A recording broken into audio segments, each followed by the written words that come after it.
A helpful way then to think about how to teach the children to manage these emotions are these two words. This idea of connect and redirect. Connect and redirect. That what we don't want to do is we don't want to dismiss their emotions. We want to connect with them and say this thing is real. And it's a good thing. It's a gift from God. We want to connect. But nor do we just want to tolerate. We actually want to redirect these strong emotions in a healthy way. So we don't want to dismiss it. We want to connect with it. Nor do we want to tolerate and say, that's fine, be angry, be frustrated. We want to redirect. And so when something happens with our children and these strong emotions start ringing off the hook, these are the two strategies that I want us to think about. Connect and redirect. So take the example of the kids are playing in a sandpit and one sets down their bucket and another one takes it not knowing. And the one who's lost the bucket starts screaming in anger. And what we want to do is we want to connect with the kid. We don't want to dismiss it and say, stop that screaming. That's silly. Because for them, this alarm is ringing inside them. To them, a grave injustice has been done, and it does them no good for us to simply dismiss it. We've got to connect with it. And so we got to say, gosh, are you feeling really angry? I say, yes.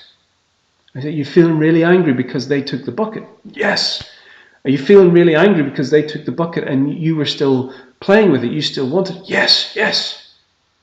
And what you've done is you've connected with them. And they feel understood by you. Because if I simply say, stop whinging, stop yapping, I haven't understood what that child is actually going through, because their fire alarms have not yet been calibrated.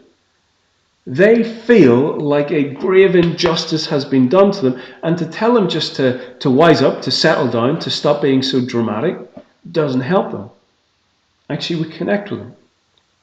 So we actually articulate, how are you feeling? Are you feeling angry? Yes. Why are you feeling angry? Because they took my bucket.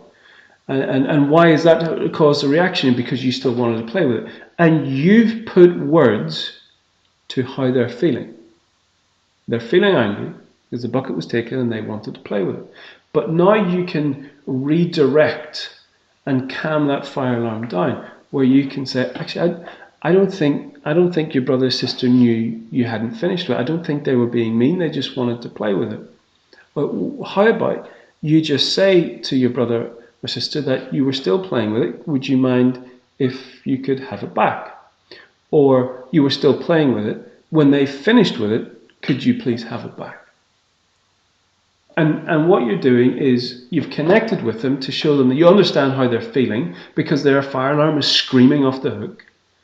But you've started to calm them down to explain to them that this is just toast.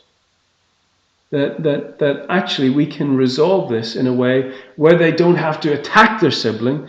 Actually, they can talk it through. And so when our children have these powerful emotions that are overwhelming, one of the things that we have to remember is their fire alarms are not yet calibrated. And this feels extreme to them, and we have to connect with them on that level. We have to acknowledge that this feels extreme, but then we have to redirect them. And so when children feel these strong emotions, a really important thing to do is for you to articulate, is this how you're feeling? Yes. And then to articulate why this is, why they're feeling it. Are you feeling this because this happened to you? Once that happens, some of that strong emotion can start to calm because they feel understood, they feel connected. From there, you can offer direction on how to redirect their behavior in a more healthy way.